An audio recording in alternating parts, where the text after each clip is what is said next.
So I am a U.S. citizen living abroad.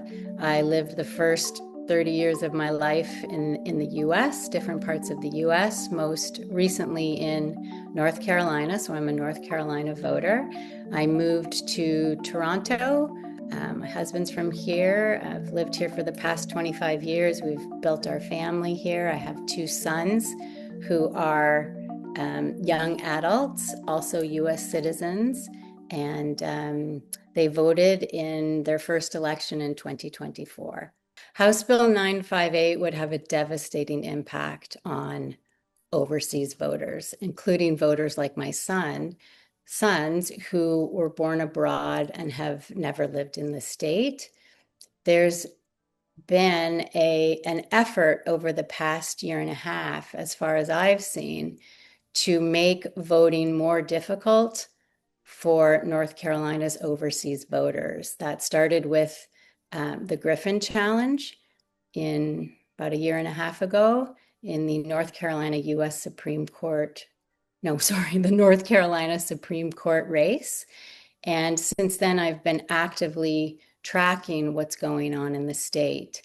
With the Griffin decision, the determination was that voters like my sons who've never resided in the state would no longer be allowed to vote in North Carolina's state and local elections. With the recent Kivett decision, their right to vote in federal elections was taken away. So they are now fully disenfranchised. House Bill 958 would put that into law. It would remove North Carolina voters and U.S. citizens with a constitutionally protected right to vote from the list of covered voters. They would no longer have a say in how the government of their country works. And it would create two classes of U.S. citizens: those who can exercise their constitutionally protected right to vote and those who can't. And to be clear, U.S. citizens residing abroad who were born abroad, they bear all of the responsibilities of U.S. citizenship. They are required to file U.S. income taxes. They're required to pay U.S. income taxes if that's what comes out. They are required to register for the Selective Service, which means should there be a draft, they would be subject to that. For voters like my sons, they are baffled as to why they've had to just go through a process to file taxes, which is an onerous process for overseas citizens, and they are being denied a right to have a say in how those tax dollars are spent. There are many additional ways in which HB 958 would impact overseas voters. It would put up barriers to voting rather than making voting more accessible. It is targeting a group of U.S. citizens living abroad for whom voting is already many times harder. There are specific provisions in the bill, such as a requirement to provide photo ID. And on the surface of it, that's called a common sense thing. Sure, when we vote, we want to make sure that the people who are voting are the people that they say they are. If you dig deep below that, there has been a provision for overseas voters for many years that they are exempt from that. The truth is that if I'm required to provide a copy of my photo ID, I would first of all, I'd have to have access to a copier. Not everybody does. I would have to submit that. I have to make a copy. I'd have to put it in international mail. International mail can take days to weeks. It exposes me to identity theft if I've got a copy of my passport in the mail. If I'm provided a server to upload a copy of my passport, I'm still at risk of identity theft. So something that sounds very common sense, when you play it out for an overseas voter, It's it's a barrier and it's a risk for us right now. And even if it's not passed this way, this is something that could happen, would require proof of residency in the state. So again, sounds great on the surface. I've not lived in North Carolina for many years, so I don't have a copy of my lease that was not even digitized at the time. I don't have a copy of a bank statement that I've now closed. I don't have a copy of a utility bill.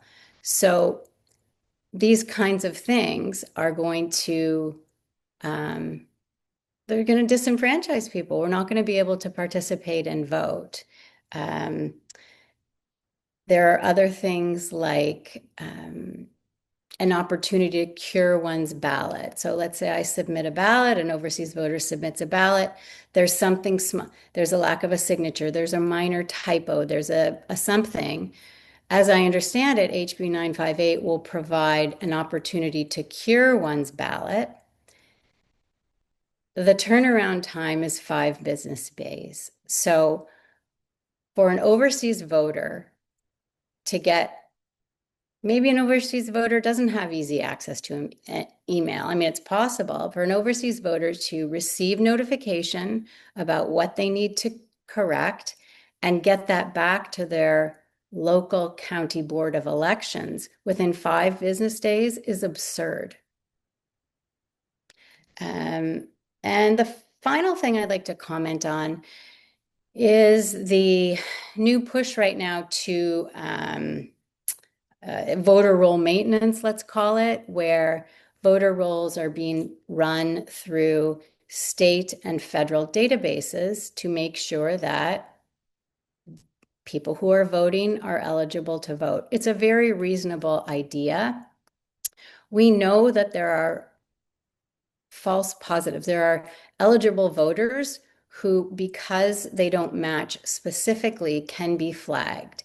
It can be as simple as one place I've got my middle name and another place I've got a middle initial. That's in fact a very common cause of a flag. To go through a process of correcting that is challenging.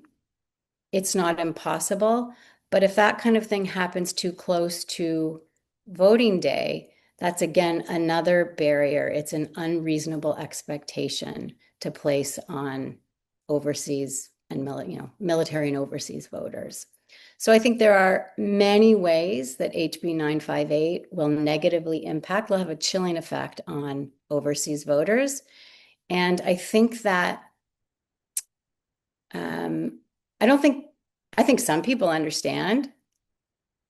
I think other people don't. And one of the things I've heard a lot, the coverage about this bill being a win for election integrity, or the Kivett decision being about a win for fair elections.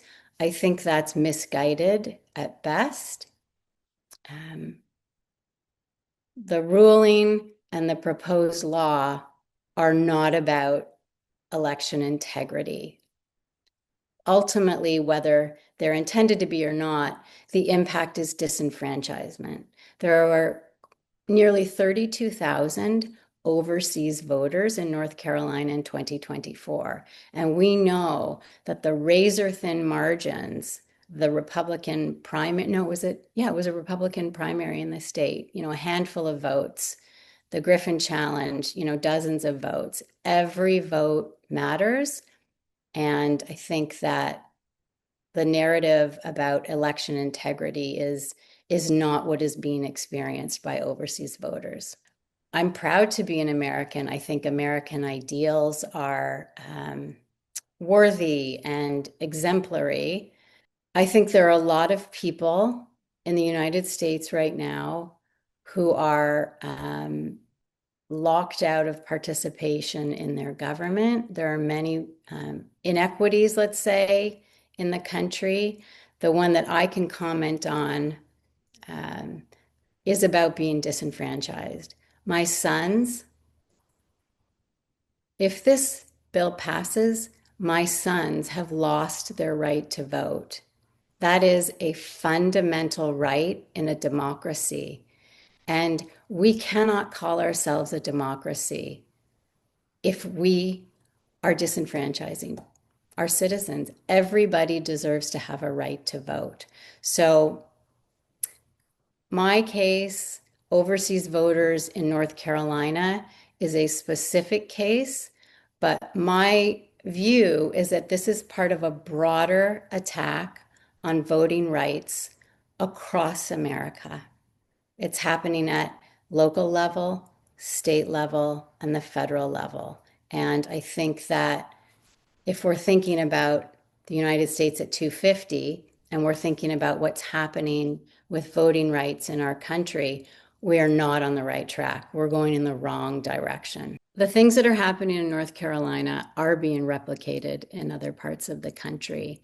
There are 37 other states and the District of Columbia that allow never resided US citizens the right to vote either in state and federal election or federal only election.